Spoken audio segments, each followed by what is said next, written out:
trabalho dignifica, é assim que nos explica o rifão que nunca falha. É ou não é? E diz que toda a verdade é que só por dignidade no mundo. Bienvenidos a bordo. Me sorprendieron leyendo los anuncios que le voy a dar en este programa. Pongan atención en el tema de las facultades extraordinarias que el gobierno de Alberto Fernández quiere sacar o recuperar para el Poder Ejecutivo. Porque algunas de esas facultades de emergencia económica va a haber normas que seguramente van a ser consideradas confiscatorias. Primer punto. Segundo punto. Le vamos a decir, o casi a confirmar quién va a ser el ministro de Economía, y le podemos anticipar, sí, que el encargado de manejar YPF y de todo el mundo de YPF va a ser Guillermo Nielsen. No la va a tener fácil, porque ya está peleándose con el que va a ir de número 2. Porque, por supuesto, nadie le da gratis a alguien un cargo. Siempre le ponen a alguien abajo. Y eso es lo que está ocurriendo, o lo que va a ocurrir con la administración de Fernández. Otro tema sobre el cual vamos a hablar es el rol de los dos personajes principales del próximo gobierno. Alberto Fernández y Cristina de Kirchner. Creo que hay una sensación de desasosiego general porque la doctora Kirchner no está trabajando, digamos, con prolijidad esa sensación colectiva que transmite de que el poder lo tiene exclusivamente ella. Vamos a contar algunas anécdotas al respecto. Otro tema. El gobierno nuevo va a tratar de capturar a una cantidad importante de legisladores de la oposición para tener una mayoría absoluta, que hoy no la tiene. ¿Esto qué significa? Significa un canje, un pago, un acuerdo. El tema es qué tipo de leyes van a aprobar esos nuevos, que por ahí se incorporan en alguna medida a la organización del kirchnerismo. Y estos anuncios son parte de una explicación más larga, una descripción que voy a dar ahora, empezando y señalándoles que este no es el año de los ingenieros. Perdió Macri y perdió el ingeniero Martínez en el Uruguay. Seguramente el viernes se va a consagrar el triunfo de la calle Pou, un dirigente blanco, hijo de un expresidente que se llama también Lacalle como él, y bisnieto, creo, de Luis Alberto Herrera, quizá el dirigente nacionalista más importante que tuvo desde fines del siglo pasado, desde antes del siglo pasado, el Partido Nacional. ¿Por qué les digo que es casi irrevocable la posibilidad del triunfo, más allá de que quedaron pegados o muy cercanos? Porque la diferencia de votos está cuestionada por la cantidad de votos observados que ha habido en esta elección de ayer. Pero esa cantidad de votos, para que el Frente Amplio de Martínez pudiera ganar, tendría que conseguir el 91% de esos votos observados. Y eso verdaderamente parece imposible. En la anterior elección, en la que hubo votos observados, el Frente Amplio solo obtuvo 32%. Por esa diferencia pequeña, marginal, Luis Lacalle va a ser el próximo presidente del Uruguay. Y plantea una situación conflictiva, yo diría, con la administración de Fernández y Cristina, que casi obtusamente fueron a hacer campaña por el ingeniero Martínez. Y resultó que ganó el otro. Primero, una falta de información. Segundo, una participación impropia de un Estado sobre otro Estado. Esto lo va a reparar seguramente Alberto Fernández, porque también tiene un amigo en el Partido Blanco, porque de un modo u otro es conocido del padre del nuevo presidente de Lacalle, y su vínculo, como ustedes saben, es con el embajador actual del Uruguay en España, que se llama Bustillo. Ahí durmió Alberto Fernández en su primer viaje casi de luna de miel presidencial, apenas obtuvo el triunfo local acá. En esa casa es amigo de ese hombre además es amigo de otras figuras de la Argentina, está muy vinculado al sector empresario de la Argentina y al mismo sector empresario que está vinculado con Alberto Fernández. Por ejemplo, para dar datos, la familia Wertheim. No me corras la hoja porque quiero ver algo más. Quiero, para que ustedes tengan una claridad sobre el pensamiento de Luis Lacalle, el nuevo presidente, su opinión sobre Venezuela, que le pido al director que me la emita ya. Si usted es el nuevo presidente de Uruguay, ¿cuál va a ser la posición de Uruguay con respecto a Venezuela? Claramente Maduro es un dictador. Claramente hay una violación flagrante de los derechos humanos. Claramente no me siento representado por la posición de mi país. Claramente nos sentimos avergonzados por las actitudes que ha tenido nuestro gobierno, que quede claro la opinión internacional que no representa el sentir de los uruguayos, no representa el sentir de los uruguayos de oposición y no representa una gran cantidad de uruguayos que votan al Frente Amplio. La visión del gobierno, que está comprometida lamentablemente por afinidades ideológicas, primero, por negocios entre particulares al amparo del poder, ha teñido una trayectoria uruguaya de la cual siempre nos jactamos, siempre estuvimos del lado correcto de la historia en la defensa de los derechos humanos y los pueblos. Este caso es una excepción que seguramente no va a durar mucho tiempo. Bastante preciso el nuevo presidente, y quiero observarles que vean el mapa, este que está aquí, y que incorrectamente, porque la elección ha sido ayer, también Uruguay figura, digamos, en este bloque con Venezuela de gobiernos de cierta tendencia populista, si ustedes quieren.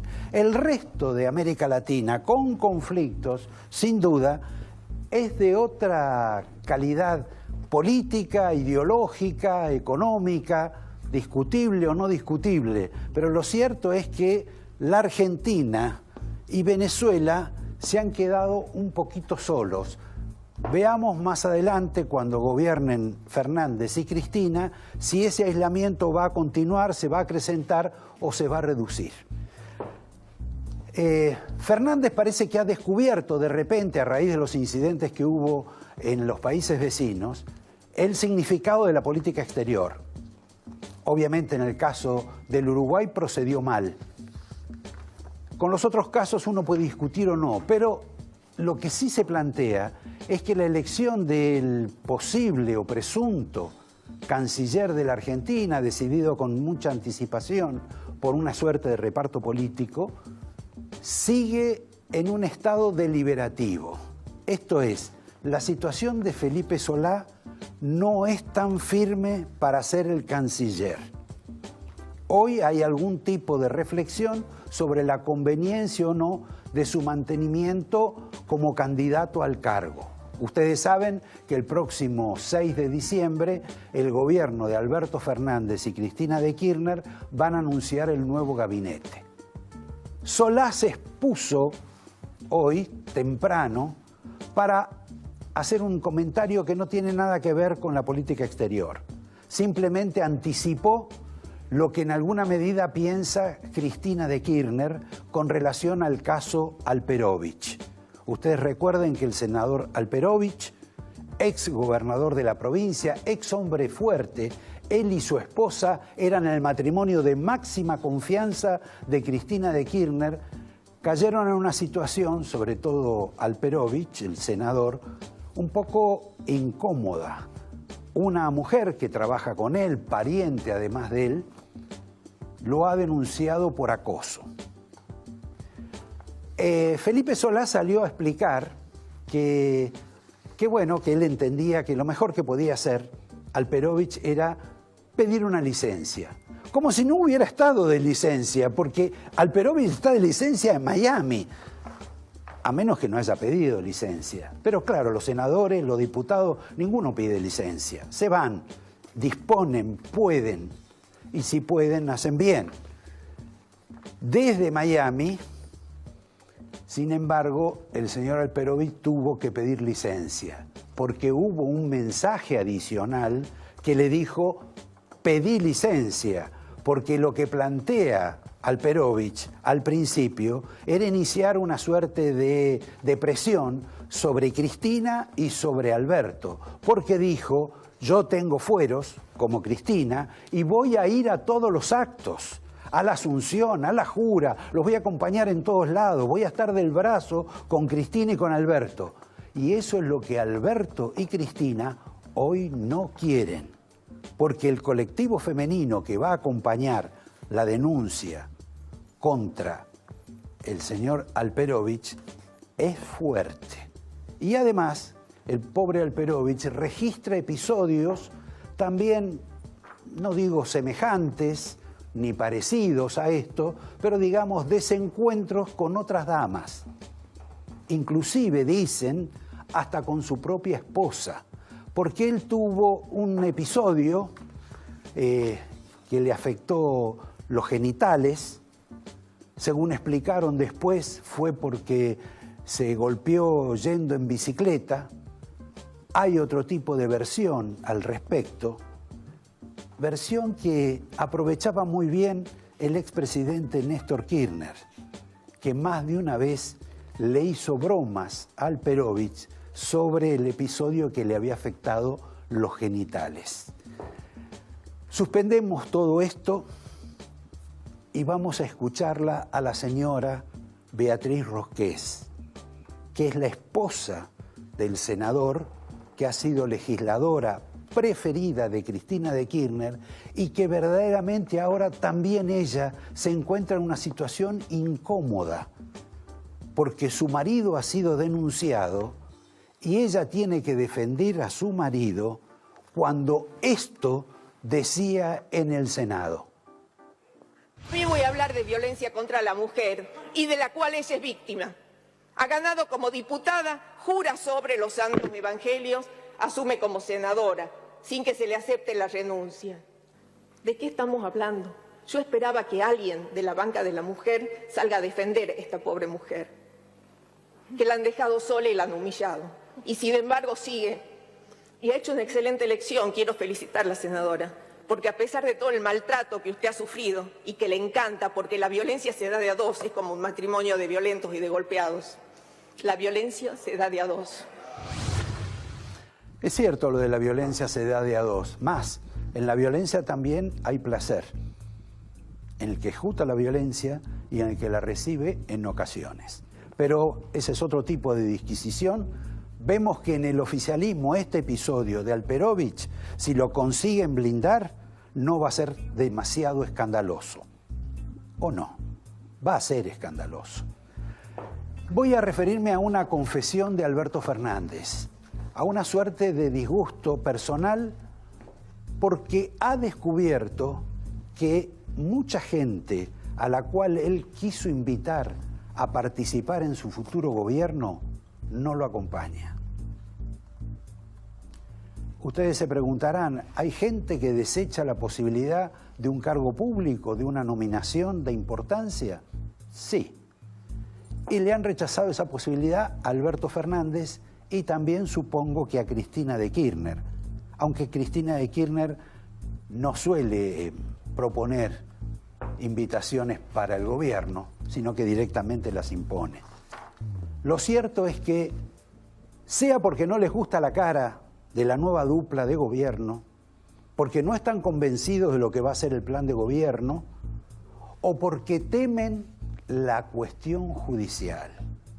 Una cuestión judicial en la cual la Argentina se ha enredado con fruición y entusiasmo en los últimos tiempos y que se va a desatar en forma brutal en la próxima administración de Alberto Fernández y Cristina, en particular sobre el señor el ingeniero Macri, quien a propósito es un hombre con cierta fortuna, porque se murió el padre, pudo vender la casa casi automáticamente, decidió vender su departamento en la Avenida del Libertador, lo vendió de un día para el otro, justo en un país que hoy tiene el mayor stock de departamentos para vender en todo el país. Pero él consiguió venderlo rápido.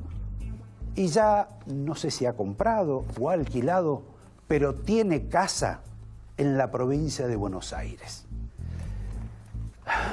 Les dije que por ahí les confirmaba la posibilidad de quién va a ser el nuevo ministro de Economía. En apariencia va a ser un señor que vive en el exterior, un argentino, un hombre de un pensamiento, si ustedes quieren, semejante al de Axel Kicillof, discípulo de un premio Nobel, o por lo menos simpatizante de ese premio Nobel que se llama Stiglitz, a quien Cristina se entusiasmaba cuando lo escuchaba hablar, que se llama Martín Guzmán.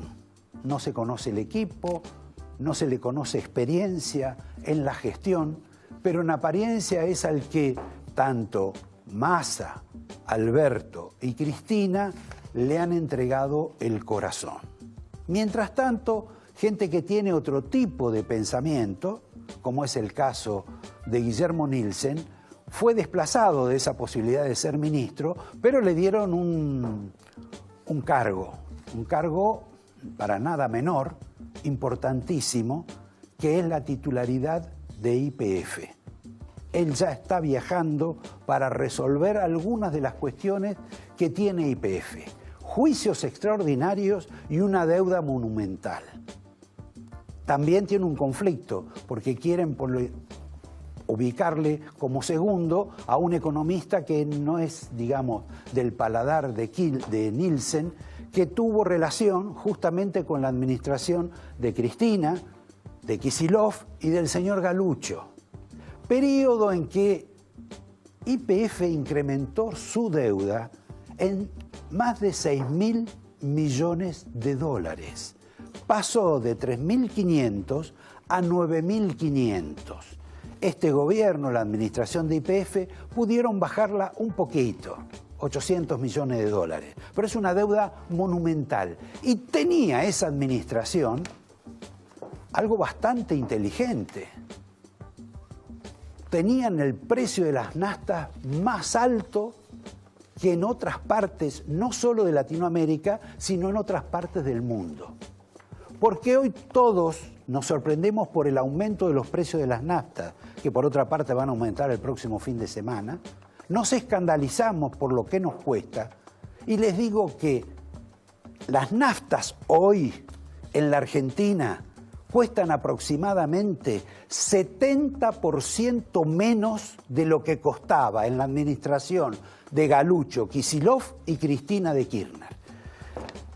Vuelvo con el tema de las facultades extraordinarias. Hay que ponerle atención a ese tema, porque a través del sistema legislativo de la Argentina, de este nuevo extremo de poder que tiene la familia Kirchner, con ella de vice, con el hijo en la Cámara de Diputados, con gente del partido manejando también la Cámara y el Senado, pueden sacar esa emergencia económica que va a ser nada más que suba de impuestos. ¿Qué me queda? Bueno, ya les anuncié lo confuso y peligroso que está haciendo este doble rol que están cumpliendo Cristina y Alberto. Les recuerdo, es bastante inquietante por varias razones. Porque hay un demérito en las condiciones de Alberto Fernández como presidente, mucho más en un país de carácter presidencialista, y episodios que no son menores. Uno, ha sido pública la reunión en el departamento de Cristina, donde Cristina le bajó candidatos a Alberto para los ministerios, le vetó otros, no viene el caso de los nombres, y en alguna medida le está imponiendo una nueva forma de actuar. Creo que la mejor explicación, como suele ocurrir, es una anécdota. Hace poco fueron juntos a Mar del Plata.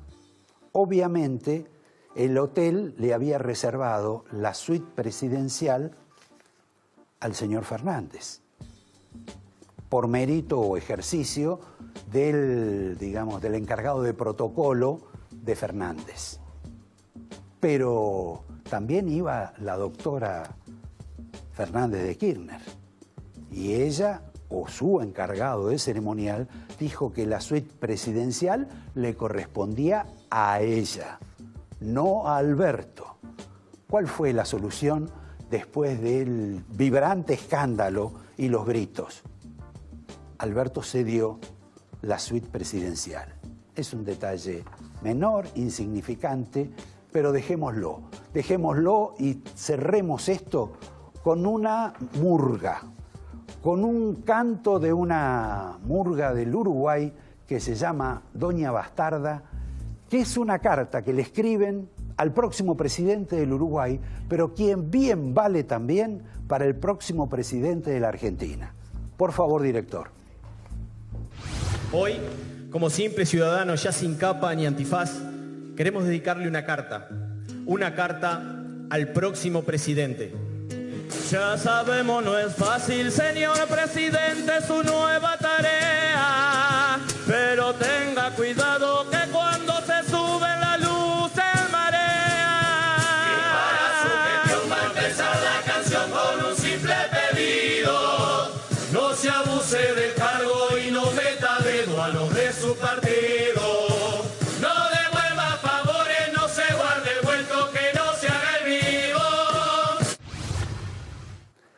Bueno, consejo para Fernández y para Cristina, aparte de consejo para la calle Pou. Esta noche tenemos 3 invitados, 2 caballeros y una dama, o una dama y 2 caballeros. No es un trío, vienen por separado, y el primero es un economista, Rodolfo Santangelo, que ha hecho un camino de desarrollo en los medios casi tan parecido al de su socio, Carlos Melconian.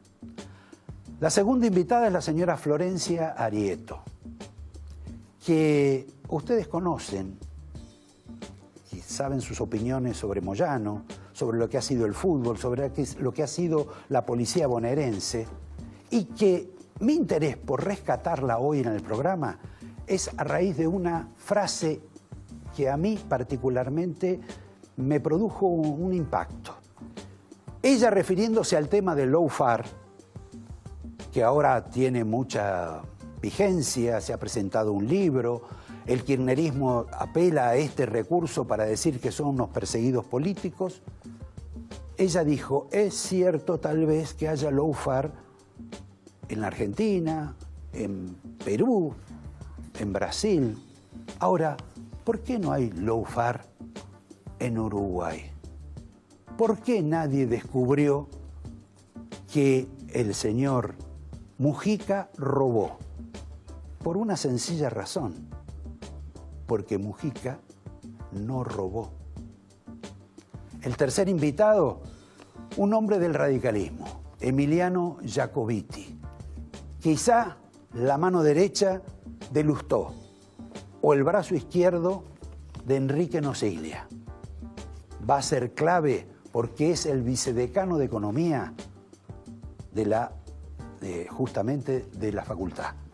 También en eso nos va a ser útil para charlar en un programa que empieza en 1 minuto.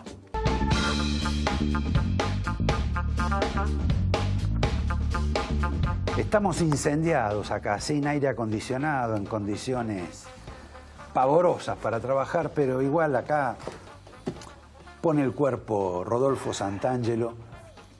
Y te pregunto, al margen del reportaje que te voy a hacer después, una persona como tu amigo y socio Carlos Melconian, ¿no tiene un plan económico? Teníamos, habría que ayornarlo, hay que ponerlo armar un plan económico no es una pavada, por lo menos lo que nosotros interpretamos como un plan económico. Y lo tenés que hacer cuando alguien te lo encarga o cuando tenés chance. O sea, no te pones a hacer un plan económico como haces una pizza de mozzarella. Es un tema muy delicado, hay que tener gente, hay que tener tiempo, hay que tener hasta financiamiento, te diría, por lo menos lo que uno cree que es un plan económico. Claro. Ahora, ¿por qué de pronto se ha planteado que es como inevitable, forzoso e imprescindible que la nueva administración tenga un plan económico y hasta ahora no tiene plan económico. No, forzoso no es, sería conveniente. Forzoso va a tener si tiene. Si pero no tiene, perdón, si yo soy tu acreedor y vos me venís y me decís, te voy a pagar, y te voy a decir, bueno, mostrame tu plan de cómo me vas a pagar, tenés que tener un plan económico. Es un muy buen punto y justo lo estábamos discutiendo hoy.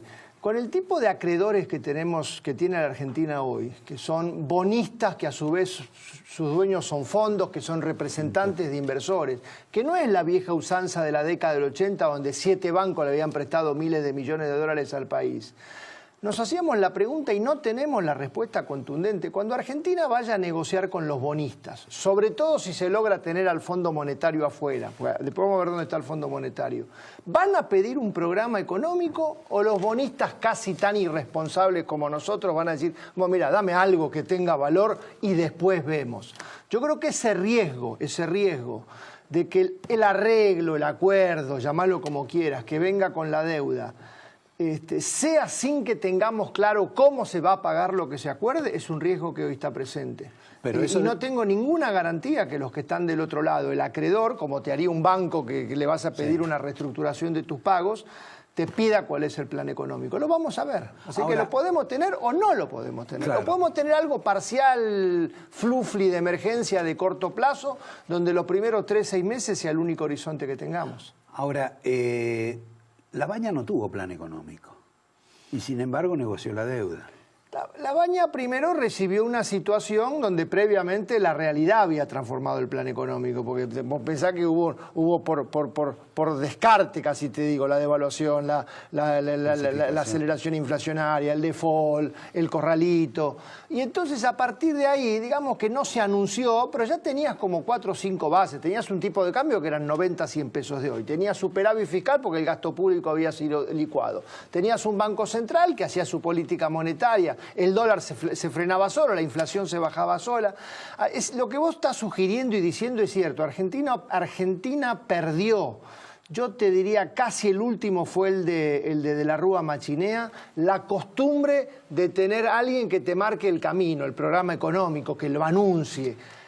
Sí, porque a Macri tampoco le han demandado. Exactamente. Un plan económico. No lo ofrecieron. Le prestaron una friolera de plata. Bueno, es que ahí tuviste casi el dual de lo que te acabo de decir. Toda la friolera de plata. Yo en una presentación que hice en el seminario de Fiel, llamé a los inversores que prestaron co-irresponsables de este proceso de endeudamiento. Porque cuando vos te sobreendeudás, está el que pide, pues está el que financia. Y el que financia hizo todo este exagerado préstamo a la Argentina sin tener claro cuál era el programa económico.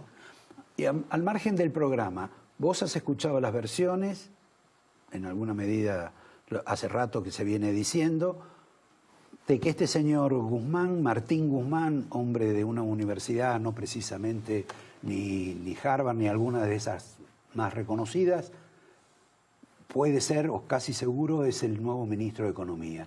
¿Cómo ves ese? No ya una cuestión de perfil, sino cómo un señor que es docente viene a hacerse cargo. ¿Cuál es el equipo que puede tener? Porque acá fácilmente se dice, pongámoslos a Juan o a Pedro, pero hacen falta 30 personas para acompañar a eso. No, y hace falta, obviamente no lo conozco, así que estoy hablando en general, pero y hace falta un conocimiento de la realidad y de la calle. O sea, yo si me pongo a estudiar lo que está pasando en México, por darte un ejemplo, sí. Puedo leer y aprender lo que pasa en México, pero no estoy en México. A mí, yo te escuché el anuncio que hiciste casi con altísima probabilidad, y me cuesta pensar cómo alguien que está viviendo en el exterior puede entender lo que está pasando con el detalle que se necesita, salvo que tenga un equipo armado en las sombras que no los conozcamos. Yo no lo conozco. No voy a opinar con contundencia hasta que no se presente, así que no voy a ni apoyar ni a descalificar sin conocerlo. Pero déjame decirte que me imagino algunas de las cosas que se van a plantear o que se van a hacer, porque muchas veces la realidad es la que se impone. Vos podés pensar blanco, negro, colorado, te puede gustar lo que vos quieras, pero después la realidad se te impone y te haces cargo de la realidad o la realidad te lleva puesto. ¿Y cuál es la realidad? Porque vos dijiste, después que ganó la administración, las elecciones, Fernández, dijiste que volvimos al jardín de infantes. Volvimos al Jardín de Infantes, dije en un seminario, en una reunión de empresarios latinoamericanos. No te quiero facturar. No, te voy a decir qué significaba eso. Yo hablaba después de alguien que hablaba de México y de Chile, y ellos estaban presentando las reformas de cuarta generación en la que está Chile, en la que está México. Están mirando si se cayó la cascarita de la parecita, la última pintadita, o sea, cosas de las cuales nosotros ni nos enteramos que tenemos, porque nosotros volvimos al Jardín de Infantes en el sentido de que estamos con los problemas de hace 40 años, que es cómo financiar el agujero fiscal, la inflación, el mercado de cambios, los controles, todos estos problemas básicos, enfermedades que el mundo ya ha resuelto. Esto es como cuando vas a un hospital, a ver, ¿qué estamos mirando en este hospital? Tal cosa, esa enfermedad ya no existe más en los países, 50 años que no hay, yo no soy médico, así que pero nombrar las enfermedades que no existen más en el mundo, y se discute nutrición, progreso, que las cosas de obesidad y no se resuelve. Sí, acá estamos con temas de hace 50 años, te repito, que damos vuelta y caemos siempre en los mismos problemas. Ahora, a mí me resulta curioso, y creo que lo destacaba en un artículo Leiva, anteayer, de que hay una importante cantidad de colegas tuyos, digamos, no precisamente heterodoxos, que anticipan como una especie de veranito, de tranquilidad, de que es la nueva oportunidad. Usan el ejemplo siempre de China, que no es solo la catástrofe, la catástrofe viene con una oportunidad, y todo ese tipo de formas de vida que le gustaban tanto a Macri y que no sé si le gustan a Fernández. Mira, yo la palabra veranito no la uso, pero yo no estoy pesimista de corto plazo. Yo creo que ahí tienen altas chances de zafar de inicio. ¿Qué es corto plazo? No lo sé, pero ponerle que sean 6 meses, 9 meses, 3 meses, va a depender muchísimo de cómo salga lo de la deuda. Si lo de la deuda sale, hay acuerdo, ganás horizonte. Si lo de la deuda sale mal, te explota una bomba ahí en el camino. ¿Pero por qué? Por el punto de partida. Por el punto de partida que tiene como primer elemento básico y elemental para lo que vamos a decir el control de cambios. Acá si no había control de cambio volábamos, porque acá tenemos una situación económica inconsistente.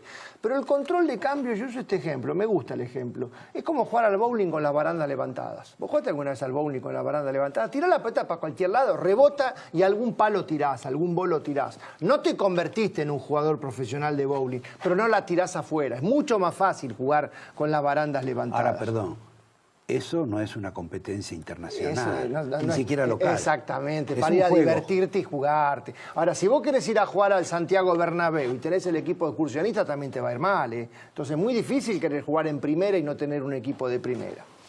Segundo, y esto yo sé que es una frase arriesgada y difícil porque la historia casi me dice, no la digas, pero yo la voy a decir. ¿Sabés que el dólar a 60 mangos no está mal? Es arriesgado lo que estoy diciendo, ¿eh? Pero es un dólar que ajustado por inflación es un dólar lógico, un dólar razonable, que con control de cambio se puede sostener. Y te voy a dar un pronóstico, una intuición.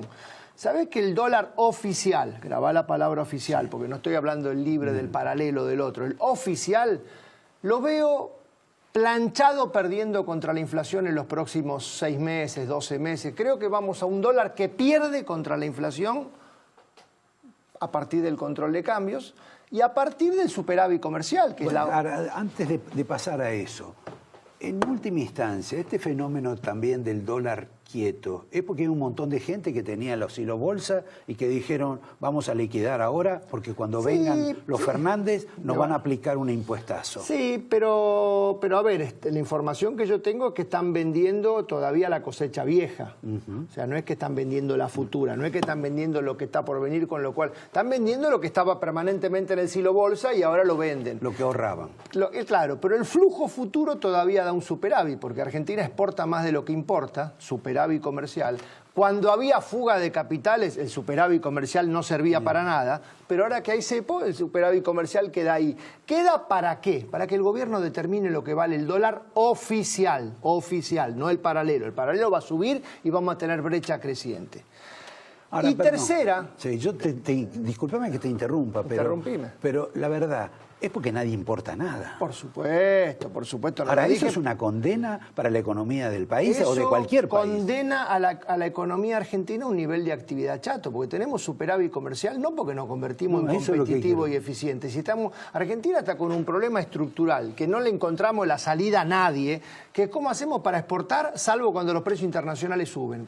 Si no nos sacamos de la lotería de que lo que exportamos vale un montón, lo agrícola, lo energético, la exportación son 60 y pico de mil millones de dólares, lo que era 80.000. O sea, Argentina no tiene capacidad para exportar.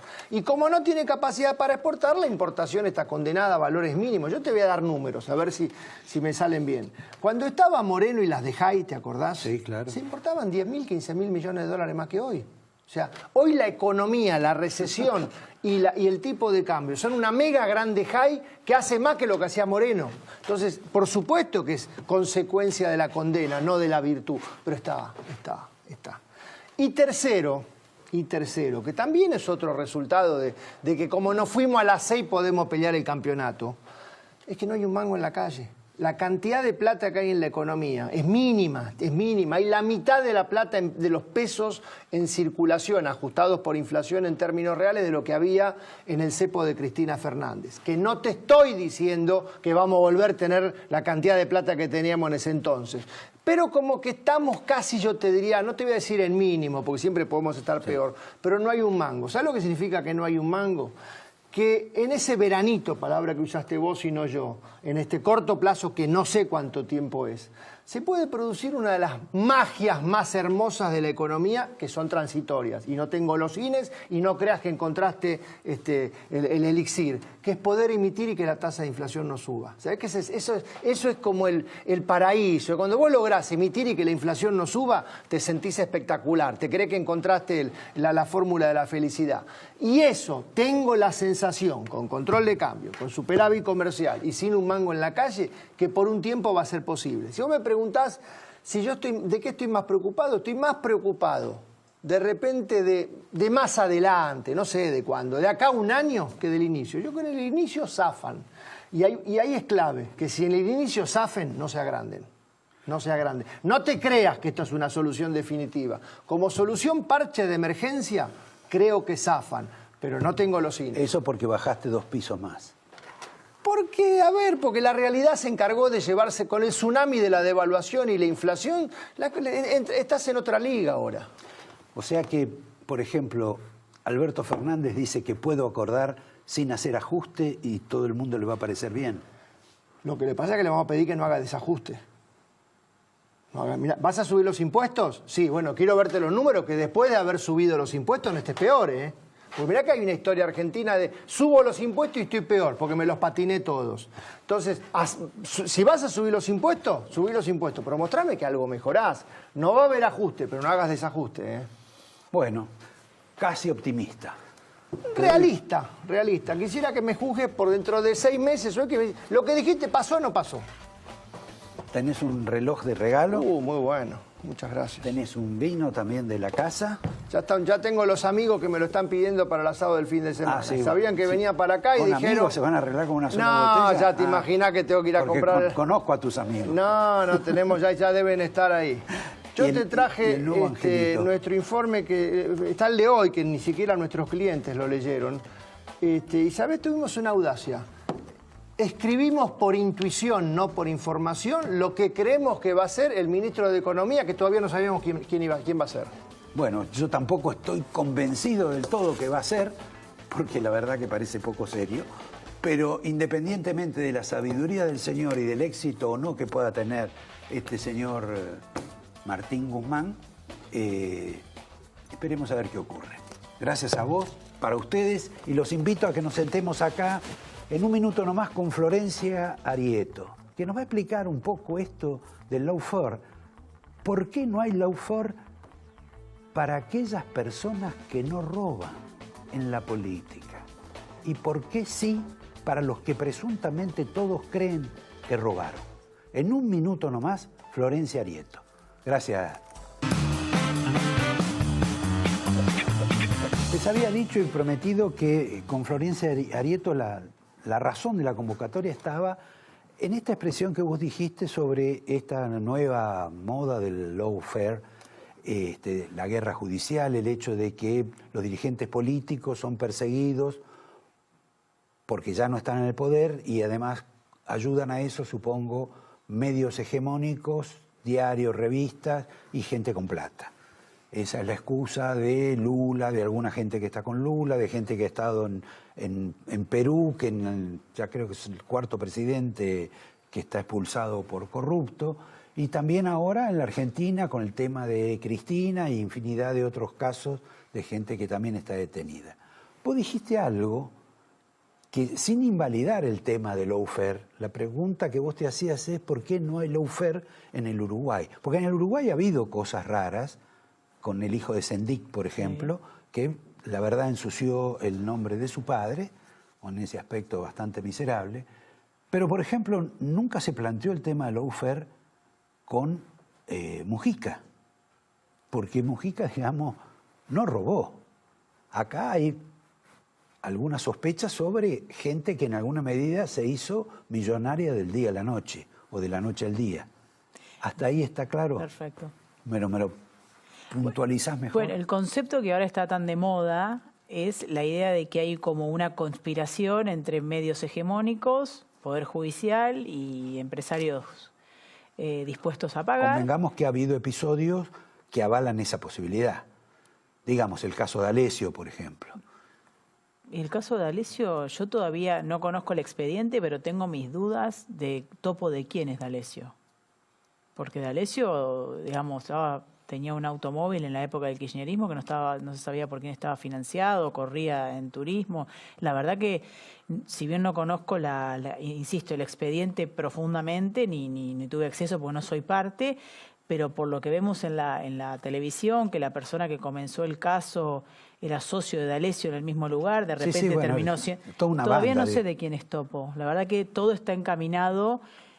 Pero sí, Ramos Padilla tiene sus intenciones, o es un juez que, digamos, tiene sus intenciones políticas, que no me parece que esté mal, tampoco uno no es inmaculado por más que sea juez.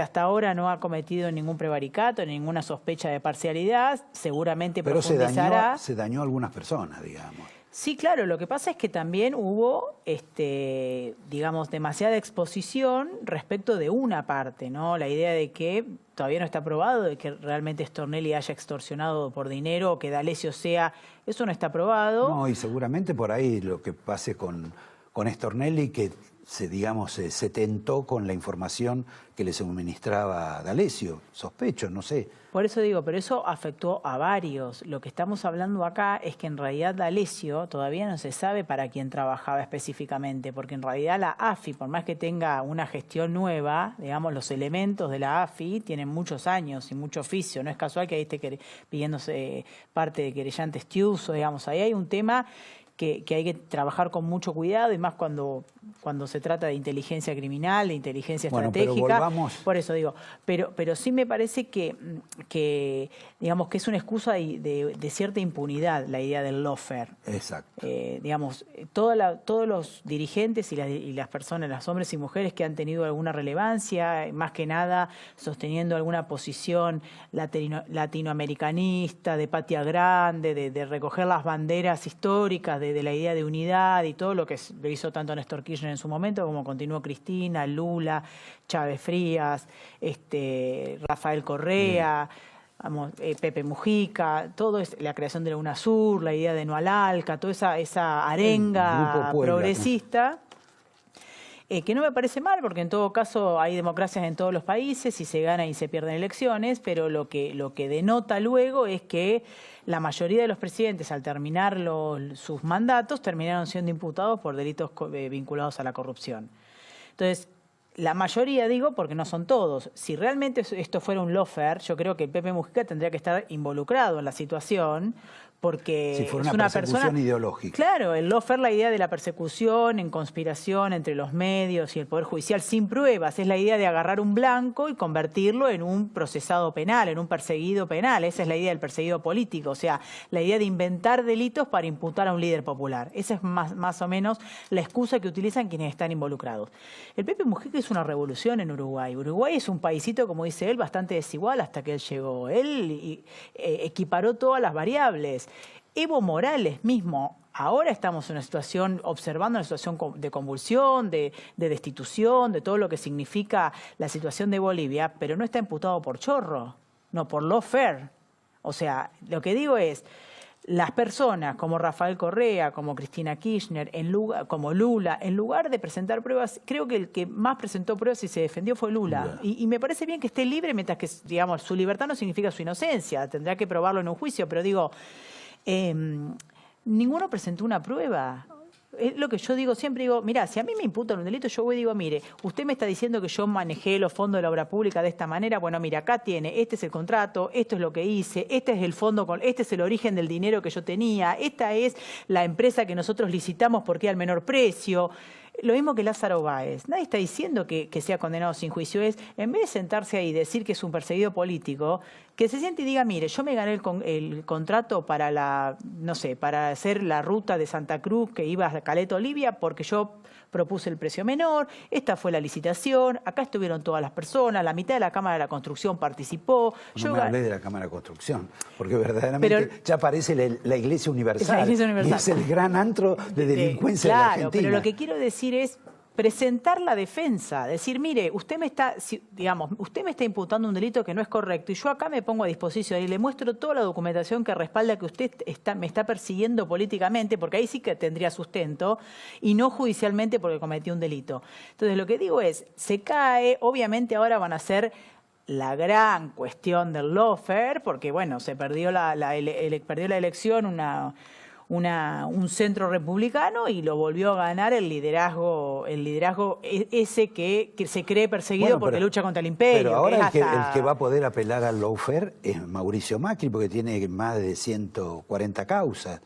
Yo creo que lo que tiene que hacer el presidente Macri es presentarse en las causas. No creo que apele al lawfare. Hablando de eso, vos sabés que yo dije al principio que Macri ya había adquirido o alquilado, no sé, una nueva vivienda donde se va a trasladar a vivir, y bueno, mucha gente preguntó dónde está. Bueno, está en la zona de Martínez, hacia abajo. Porque quiere vivir cerca, quiere que la jurisdicción sea Olivos. Eso es por lo menos lo que manifestó públicamente, lo escuchamos. Ahí está. Bueno, quería estar cerca de donde fue la residencia presidencial, ¿no? Claro, cerca y votar ahí, digamos, hacer como base electoral también en la provincia de Buenos Aires. Es una calle que sale donde está una heladería famosa que se llama Vía Flaminia. Completo ese dato. Bueno, volvamos a Macri. Se tendrá que presentar, quiera o no quiera, se va a tener que presentar. ¿Podrá alegar lawfare? Yo creo que no lo va a alegar, y aparte es un buen momento para hacer una diferencia. Digamos, si es el líder de un espacio en el que todos creemos que tiene que consolidarse y ampliarse, porque para ganar las elecciones en 4 años o en 2 años, cuando sean las legislativas, el espacio tiene que ser más amplio. Con el 41% no ganamos la elección, o sea, es un gran número, pero perdimos. Vos dentro de ese universo coalicional, por usar una palabra que no debe existir, ¿vos en qué franja estás? No, la verdad que yo trabajé con Patricia Bullrich, trabajamos hasta el 10 de diciembre y la verdad que lo charlaba el otro día con ella, que yo me siento muy orgullosa de haber servido en el Ministerio de Seguridad con una mujer conduciendo como ella lo condujo, con mucha valentía, con mucho arrojo, con honestidad. Así que entregamos la gestión como corresponde y después yo en lo personal me voy a la actividad privada por un tiempo porque tengo ganas de desarrollar mi profesión de abogada penalista y hacer otras cosas más libre, pero voy a seguir vinculada. Creo que este espacio hay que sostenerlo, que hay que consolidarlo y que hay que ampliarlo. Ella queda de presidente del PRO. Del PRO, pero excede al PRO. El espacio republicano que tenemos que construir para que volvamos al gobierno excede al PRO. Si no entendemos eso, vamos a tener algunos problemas para generar una nueva mayoría. Cristina. No, yo no. Me refiero a que ella dijo yo. que no alcanzaba con lo que ella tenía. Y por eso perdimos la elección. Excedían. Después, obviamente, uno tiene que hacer las discusiones para adentro. Creo que tenemos que trabajar mucho el conurbano. Digamos, no entendimos el trabajo territorial en el conurbano. No es bajar una vez y hacer un acto. Vos tenés que estar, poner el hombro, que la gente te vea, te crea, tener un candidato o candidata que le dé, no que le vaya a ganar a un intendente como Martín Insaurralde en Lomas, como Gabriel Catopodis en San Martín, que están muy bien y ganaron por mucha diferencia, o como Mariano Cascallares en Almirante Brown, pero sí alguien que le haga un poco de diferencia, por lo que nosotros necesitábamos. Bueno, ustedes perdieron en la provincia de Buenos Aires. Entre La Matanza, Lomas de Zamora y Almirante Brown. Y, digamos, por la gran diferencia, lo que nosotros necesitábamos es que Alberto baje unos puntos para llegar al balotaje. Y esos puntos los ganábamos si nosotros hacíamos trabajo territorial como se hace a la antigua usanza. Vos sabés que si yo tengo que traducir esto a la gente acá que me está viendo en inglés, tengo que decir que la estás objetando políticamente al trabajo que no hizo María Eugenia Vidal. Lo decís, bueno, lo digo yo. Yo soy tu traductor. Si querés te doy la posibilidad de que digas... Me parece que no se trabajó como correspondía a la provincia de el conurbano.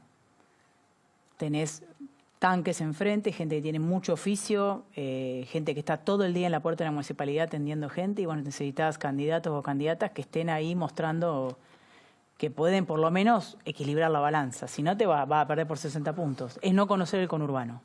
Ahora, singularmente, esa gente se fue con Alberto Fernández y con Cristina, a pesar de que no estaban muy de acuerdo con ella, en términos generales, ¿no? Algunos de los intendentes, y también hay una falla por parte de, supongo, de Vidal y de Macri de no saberlos capturar. Y yo creo que son los mismos votos que en 2015 le dio la presidencia al presidente Macri. Esos votos hoy trabajaron para Alberto. Sí. Cuando vos hablabas del tema vulnerables, vos objetás un poco el hecho de que Alberto Fernández se preocupe, diga que tiene relación, que tiene vínculo, que quiere cambiar el mundo de los vulnerables, sospecho a partir del hambre o de lo que sea. ¿Por qué razón? Porque es una posición cómoda, es no conocer la realidad de los vulnerables. En lo personal, yo conozco cómo es la realidad de un pibe nacido y criado en una villa, privado de todo, con acceso a armas y a drogas. Entonces lo que hay que hacer es explicarle que los daños que se cometen se pagan y no importa el origen social, y protegerlos de la bala policial. Lo que hace el progresismo, como el discurso o el relato de Alberto Fernández y un montón de personas apuntando a la idea de que cualquier policía que dispara comete gatillo fácil, y suponiendo que solamente el desarrollo social va a bajar el índice de inseguridad, es desconocer que un chico que no tiene, que está privado de todo, que creció donde las cosas se arreglan a los tiros, que seguramente tiene el padre preso o muerto, es posible que para el 20 de julio, el Día del Amigo, vaya al cementerio a visitar a sus amigos, sí. Porque los menores de 25 años, la mitad están presos y la mitad terminan muertos. O sea, que el que quiere tener un discurso no represivo, no lo mandes a la cárcel o al instituto, porque hay que buscar otra mirada, el pibe después termina muerto. Después de haber cometido un daño irreversible, seguramente matando para robar, termina muerto. Entonces, por donde lo mires al discurso progresista, hace aguas. Entonces, no pudimos nunca, quizás nunca tuvimos la oportunidad de dar una discusión, porque siempre te etiquetan la idea de que si vos habilitás a un policía a disparar en una situación de emergencia, como dicen los protocolos, es gatillo fácil. No, el policía que comete gatillo fácil va preso porque es un homicida. Ahora, Chocobar tiró al piso y rebotó la bala, y está probado en una pericia dentro del expediente. Si vos querés seguir diciendo que Chocobar hizo gatillo fácil, la verdad que Chocobar no hizo gatillo fácil, porque lo dice la pericia de la Federal. O sea, otra fuerza peritó de qué manera le entró la bala al chico por la espalda, que lo terminó asesinando. Y dice que rebotó en el piso y pegó en la espalda. Si vos querés seguir sosteniendo un loafer, o sea, un relato que te cierre a vos para afianzar tu público, hacelo. Alberto tiene que dar el paso y entender que el 11 de diciembre empieza a gestionar para todo el país, no para su público de Página 12, con todo respeto, que son la minoría radicalizada, creyendo que... Y aparte también hay una cosa que es muy injusta. El 90% de la gente que vive en la villa no delinque, pues si no esto sería una guerra civil. Con la cantidad de pobres y excluidos que tenemos, si todos se dedicaran a la delincuencia, estaríamos en guerra civil. O sea que eso demuestra fácticamente que el 90% de todas las personas que viven en la villa no delinquen. Y cuando vos justificás el delito, te pongo un ejemplo cortito. Hay un sistema que se llama atajo. Que atajo es una forma de descentralizar a las fiscalías para que en los lugares más vulnerables se tenga acceso a la justicia, más que nada con respecto a la violencia institucional, a los jóvenes. Entonces que había un chico en una de las villas que tiene un lavaderito de autos, un chico nacido y criado en una villa, privado de todo, ¿sí? que una banda de pibes chorros contemporáneo a él, o sea, de la misma edad, lo apretaban para cobrarle peaje. Si no le daba 5 lucas por semana, lo iban a voltear a él o a su familia. Entonces, hacemos la gestión, la Subsecretaría de Participación Ciudadana, que tiene mucho trabajo en las UPB, que son las fuerzas federales dentro de los territorios protegiendo a los vecinos, y cuando van a denunciar a Tajo, lo acompañamos al chico, que es extorsión eso, porque es una intimidación de que te van a matar a cambio de un dinero, o sea, tiene un mínimo de 5 años. ¿Sabes qué hizo la gente de Atajo? Le puso amenaza simple. O sea, le bajó el precio un montón. Entonces, ¿qué pasa con una amenaza simple? Como parece que no fuera grave, la banda de pibes chorros sigue amenazando y el pibe nunca tiene justicia. Peleamos y la mandamos a instrucción. Y dijimos, esto es extorsión, no es amenaza simple. Porque lo que vos estás haciendo con este pibe es invisibilizarlo. Es proteger al pibe chorro que elige delinquir y al que se está deslomando, lavando autos para salir adelante por derecha, lo estás invisibilizando y dejarlo a merced de una banda de pibes chorros. Entonces, al pibe chorro, criado y nacido en una villa, privado de todo, hay que trabajar, que pague el daño y después inclusión, una política penitenciaria proactiva, cárceles sanas y limpias y todo lo que sabemos que tiene que hacer. Pero antes, yo voy a rescatar al pibe que no roba. Yo voy a rescatar al pibe que nació en una villa y que privado de todo elige no delinquir. Porque si no invisibilizamos al 95% de la gente que vive en las villas. Y estoy dispuesta a discutirlo con quien sea, porque yo conozco y me he puesto delante del aval estatal un montón de veces y no he visto a ninguno de los que se rasgan las vestiduras hablando de progresismo cuando estábamos defendiendo pibes de la maldita policía. Te agradezco. Si te separás un poco en esta nueva situación política, te independizás, ¿es que te olvidás de Moyano también mientras te doy el angelito? No me olvido. Espero que la justicia avance como corresponde. Y es otro de los que tendría que presentar pruebas. En vez de decir que tiene causas armadas, hizo citar a la víctima de extorsión, a Nancy Pastorino, que lo denunció, la hizo citar para amedrentarla en una testimonial en un federal, creyendo que a Nancy Pastorino la habían presionado. La verdad que en vez de seguir, Moyano ahora quiere FADEA, que es la que se sienta a hacer la discusión paritaria. Sí. Y resulta que FADEA hasta hace un año tenía una gestión que era ligada, hacía tongo con Moyano. Ahora hay una gestión nueva que hizo auditoría de la anterior y se le cortó el chorro y parece que ahora la quiere vaciar y hacer una de él. Entonces lo que digo es un mafioso, es un tipo que tiene por lo menos 6 causas con mucha prueba. Lo que tiene que hacer la justicia es avanzar y lo que tienen que hacer ellos es presentar prueba para demostrar que son inocentes. Te doy el vino, es fascinante el tema y te doy un reloj y ahora voy a presentar una queja que en realidad me parece que es un reloj para caballero. Mirá qué lindo. Pero bueno, se lo llevo a mi marido que mide 2 metros, le va a venir bárbaro para esa muñeca. Mirá, espectacular. Gracias, muy lindo. Te agradezco mucho. Siempre es un placer venir. Y a ustedes les propongo ahora, te di el angelito también. Sí, lo tengo acá. Tengo el de Racing, todavía que me diste la otra vez. Es cierto. A ustedes los invito a que en un minuto estemos acá con Emiliano Jacobiti, vicedecano de la Facultad de Economía, un hombre del radicalismo puro, si ustedes quieren, en cuanto a ideología. Después las otras son otras discusiones. Y alguien que yo no sé si es el brazo derecho de Enrique Nosiglia o el brazo izquierdo de Martín Lustó. Pero él nos va a explicar que por ahí tiene sus propios brazos y esta gente son una contingencia en su vida. Y fundamentalmente nos va a decir qué piensa esto de que Macri se va a quedar con el espacio de los radicales. En un minuto nomás, Jacobiti. Gracias, Otavio.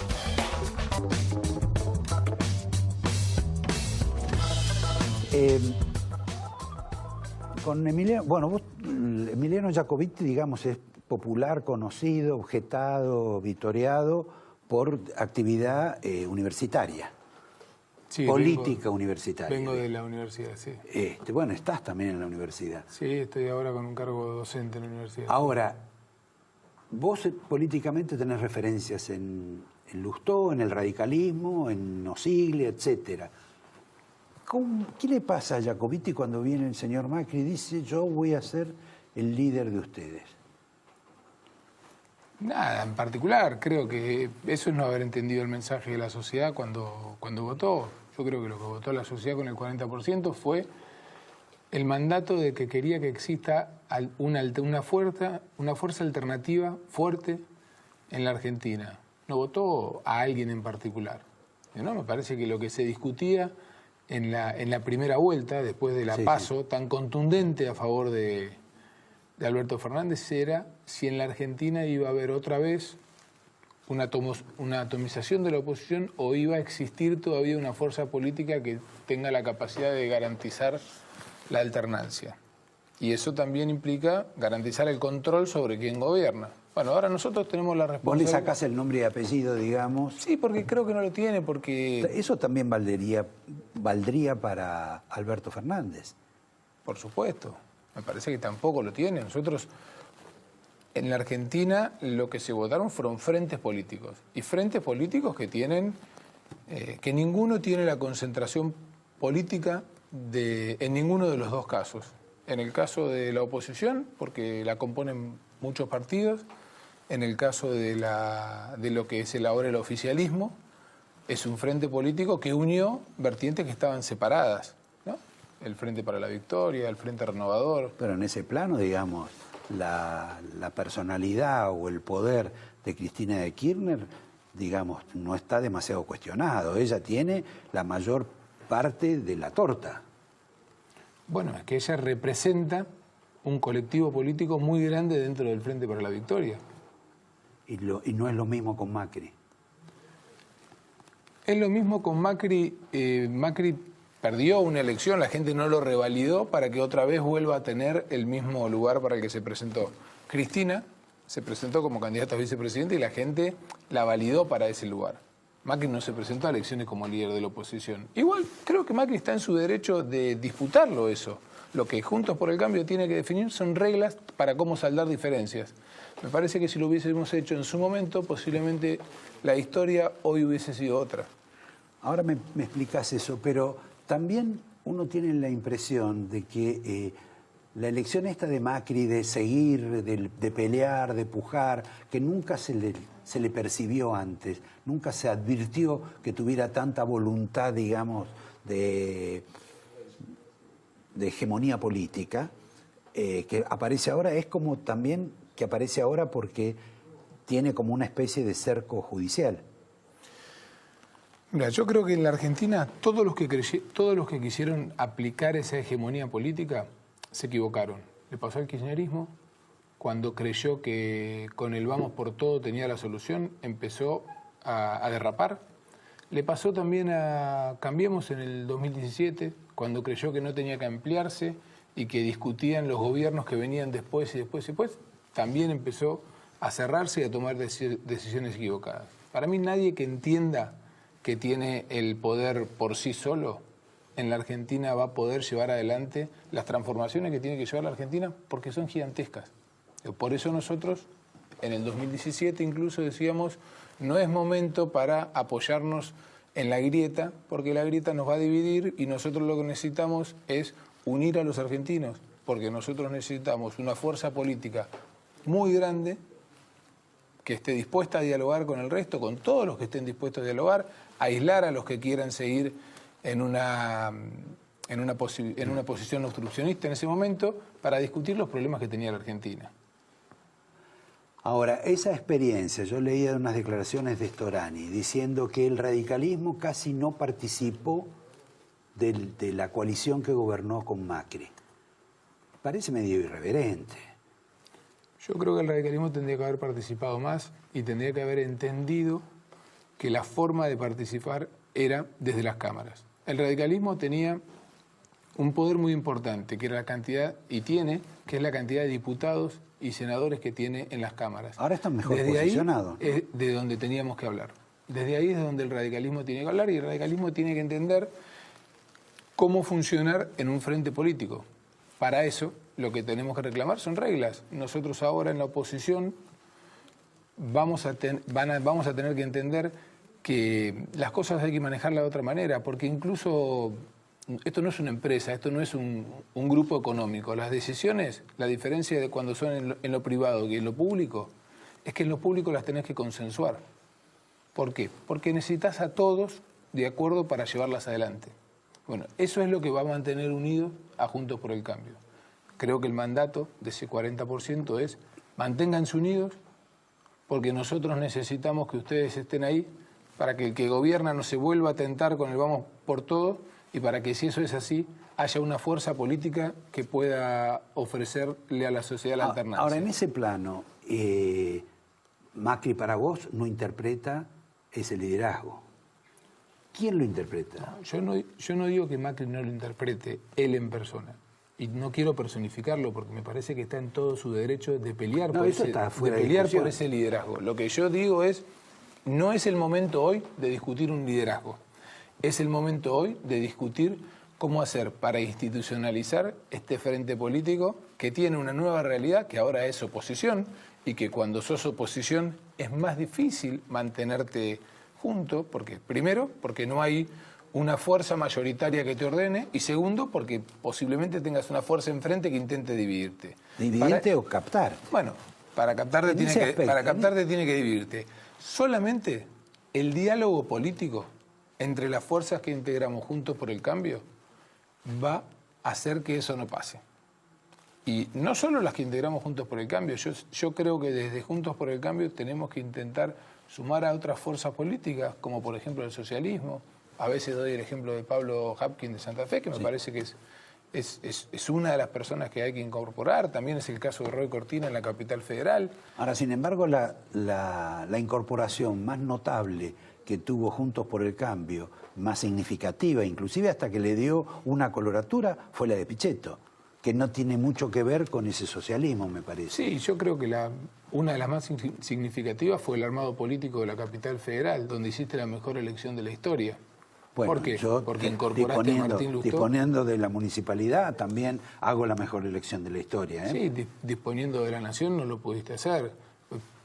Eso es cierto, ¿no? Eso es rigurosamente cierto. Hubo oficialismo que perdieron, que no pudieron desde el Ejecutivo hacer la mejor elección en la historia. Pero hay una tecnología. Porque la ciudad también pagaba las consecuencias de formar parte de un frente político que llevaba adelante un proceso muy difícil en la Argentina, porque le había tocado heredar una situación muy difícil, mucho más difícil de lo que creía, y había subestimado esa realidad, y así todo apostaste a ampliarte todo lo posible. Y ampliarte de verdad, no ampliarte de la boca para afuera. También es cierto que vos en la ciudad tuviste una oposición, que fuimos nosotros, que en el 2015 disputamos, pero que disputamos con propuestas, que disputamos reconociendo lo que se hacía bien en la ciudad, pero enfocando hacia lo que se hacía mal, para decir, si hay una alternativa en la ciudad no hay que volver de cero, porque hay muchas cosas que se hicieron y están bien. Y por el otro lado tuviste al que ganó, que el día siguiente de ganar se puso a discutir desde la legislatura de la ciudad cuáles eran los proyectos que su oposición le había presentado, que valían las penas, y casi el 65% de los proyectos que nosotros habíamos presentado se llevaron adelante. Así todo después, primero definiste cuáles eran las reglas de juego. ¿Qué pasaba si había que competir?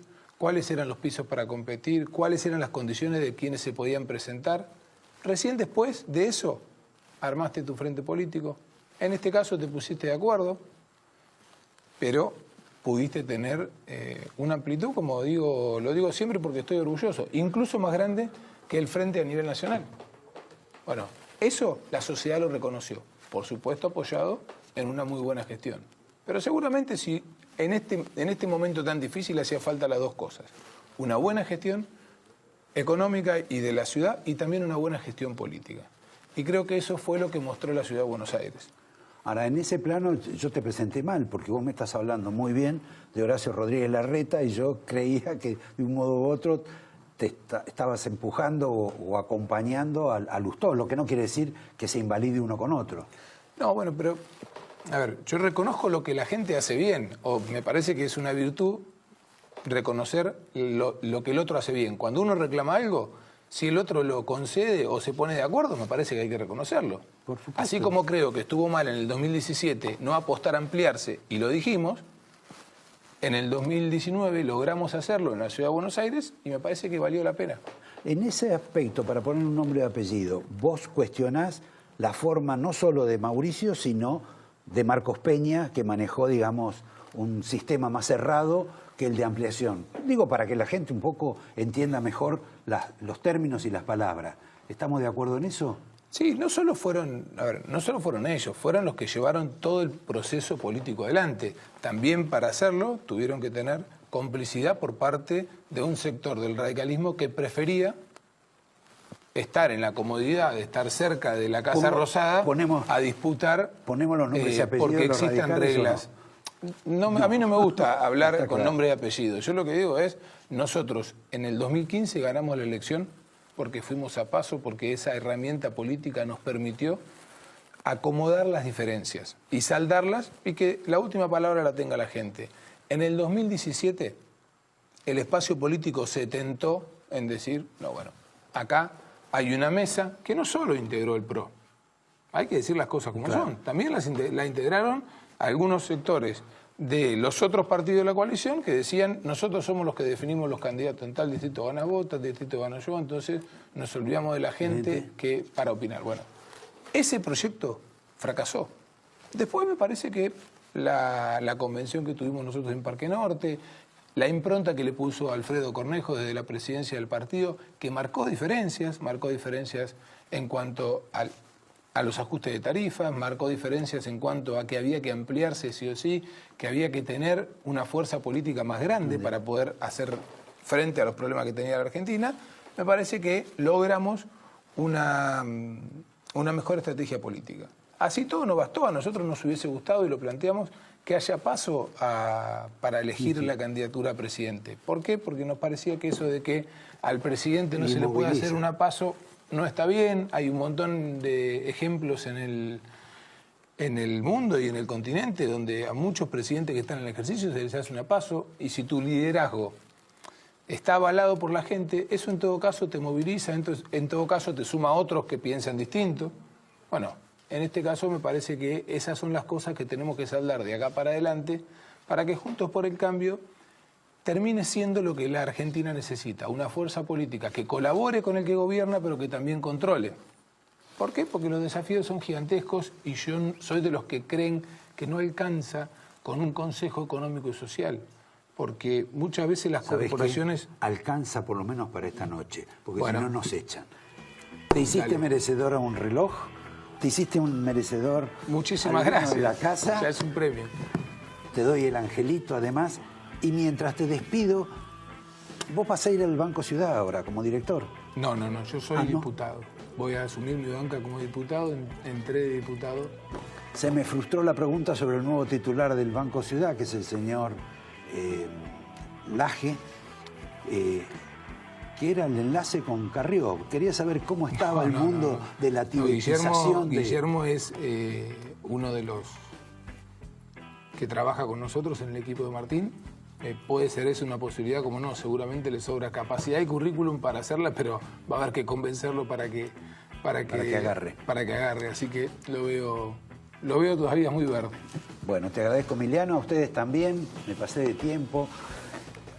Lo repararé el próximo programa, donde seguramente me pasaré todavía unos minutos más. Gracias, buenas noches, gracias a vos. Muchas gracias.